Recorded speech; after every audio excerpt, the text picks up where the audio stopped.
Seterusnya, SPRM Sarawak menahan 60 individu kerana memberi atau menerima rasuah sepanjang tahun ini.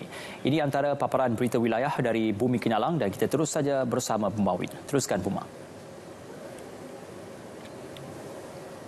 Baik, terima kasih Ismail. Salam hormat. Yang di-Pertuan Negeri Tun Berhim Sri Abdul Taim Mahmud mengurniakan darjah dan pingat kebesaran negeri kepada 100 orang penerima dalam Majlis Istiadat Pengurniaan yang berlangsung di Dewan Besar Astana Negeri Petrajaya, Kuching.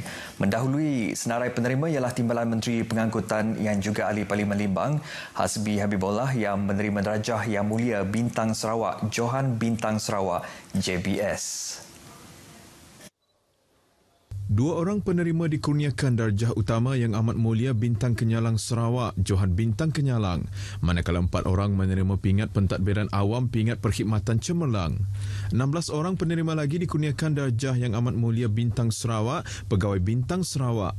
Sementara itu, 35 orang penerima darjah utama Yang Amat Mulia Bintang Kenyalang Sarawak, Pegawai Bintang Kenyalang. Antara penerimanya adalah Senator Susan Shemerai Anding. Pingat pentadbiran awam peringkat perkhidmatan bakti dikurniakan kepada seramai 42 orang penerima. Hadir sama pada majlis berkenaan isteri Yang di-Pertuan Negeri Tuan Puan Datuk Patinggi Ragat Kurditai. Suruhanjaya Pencegahan Rasuah Malaysia SPRM Sarawak merekodkan 60 tangkapan ke atas individu yang memberi atau menerima rasuah sepanjang tahun ini setakat semalam. Menurut pengarah SPRM Sarawak Muhammad Zaki Hassan, tangkapan melibatkan 28 penjawat awam, 3 individu pihak swasta, 28 orang awam dan seorang warga negara asing.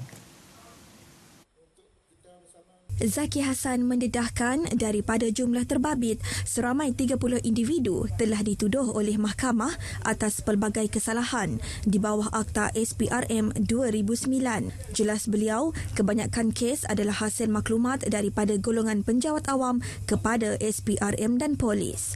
Beliau memberitahu demikian semasa berucap merasmikan program Sempadan Kita, Maruah Kita, anjuran bersama Jabatan Imigresen Malaysia Negeri Sarawak yang diadakan di Perkarangan Pejabat Imigresen Terbedut Serian. Zaki menambah, program ini bertujuan memudayakan amalan tolak rasuah khususnya dalam kalangan penjawat awam dan agensi-agensi penguatkuasaan di persempadanan. Dalam pada itu, beliau menegaskan golongan penjawat awam, masyarakat awam dan juga pihak swasta supaya menolak amalan rasuah sekaligus bersama-sama membantu SPRM membanteras jenayah berkenaan. Turut hadir pada program berkenaan ialah Pengarah Imigresen Malaysia Sarawak, Datuk Ken Leben dan Pengarah Kastam Diraja Malaysia Negeri Sarawak, Herman Shah Abdullah. 5 sekeluarga termasuk seorang kanak-kanak berusia 2 tahun terselamat dalam sebuah kebakaran di Kampung Sekerang Igan awal pagi tadi. Menurut Ketua Zon 4 Jabatan Bomba dan Penyelamat Sarawak, Jangan Muling, kebakaran rumah 2 tingkat itu dilaporkan pada pukul 2.10 pagi. Seramai 7 anggota bomba dari Balai Bomba Mukah berkejar ke lokasi bersama sebuah jentera dan sebuah pacuan 4 roda. Setibanya ke lokasi kejadian, anggota bomba memulakan operasi menggunakan sumber air jentera dan sumber air terbuka yang ada di lokasi kejadian. Rumah berkenaan difahamkan musnah 80%. Kesemua mangsa yang berusia lingkungan 2 tahun hingga 70 tahun itu tidak mengalami sebarang kecederaan. Punca kebakaran dan jumlah kerugian masih dalam siasatan. Operasi pemadaman tersebut tamat pukul 5.15 pagi tadi. Sarawak merekodkan 1,087 kes bagi kesalahan antaranya membekal dan mengedar dadah, memiliki dadah dan kes positif saringan air kencing sepanjang September lepas. Menurut kenyataan media yang dikeluarkan Kementerian Kebajikan Kesejahteraan Komuniti, Wanita, Keluarga dan Pembangunan Kanak-Kanak yang melibatkan 1,064 tangkapan. Sebanyak 33 kes yang melibatkan 53 tangkapan adalah kesalahan membekal dan mengedar dadah dan daripada jumlah tersebut 9 kes melibatkan 21 tangkapan adalah di bawah Seksyen 39B Akta Dadah Berbahaya 1952 yang memperuntukkan hukuman gantung sampai mati atau penjara seumur hidup dan sebatan. Selain itu, sebanyak 166 kes yang melibatkan 220 tangkapan pula adalah kesalahan memiliki dadah dan 796 kes melibatkan 778 tangkapan adalah bagi kesalahan positif urin di bawah Seksyen 15-1-A ADB 1952. Manakala di bawah Akta Penagih Dadah Rawatan dan Pemulihan 1983 Pindaan 1998, Sarawak merekodkan 92 kes melibatkan 285 tangkapan hasil daripada 56 operasi yang dijalankan oleh Agensi Anti Dadah Kebangsaan AADK Sarawak. Justru itu, semua pihak diseru untuk berganding bahu serta bekerjasama dalam membanteras aktiviti penyalahgunaan dadah di Sarawak. Maklumat berkaitan aktiviti penyalahgunaan dadah boleh dilaporkan melalui aplikasi WhatsApp JSJN di talian 012-208-722 dan AADK di talian 019-626-2233.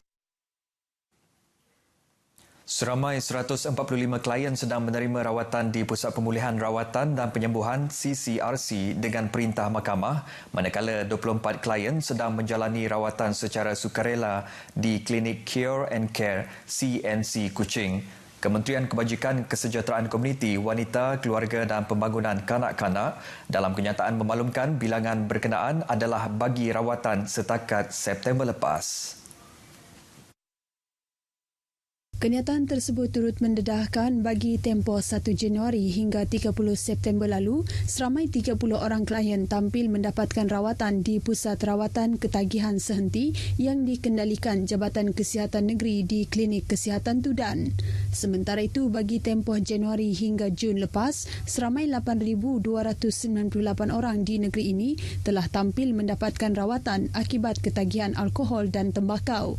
Manakala sebanyak 37,900 gram pelbagai jenis dadah telah dirampas, antaranya melibatkan lebih 25,000 gram dadah jenis metafetamin, 704.5 gram dadah jenis ganja, 4,908.46 gram dadah jenis ketamin dan 151 gram ekstasi. Baik, sekian berita dari Sarawak. Kita kembali bersama Ismail di Angkasa Puri. Silakan Ismail. Baik, terima kasih Bu Mawin untuk perkembangan dari RTM Kuching Sarawak.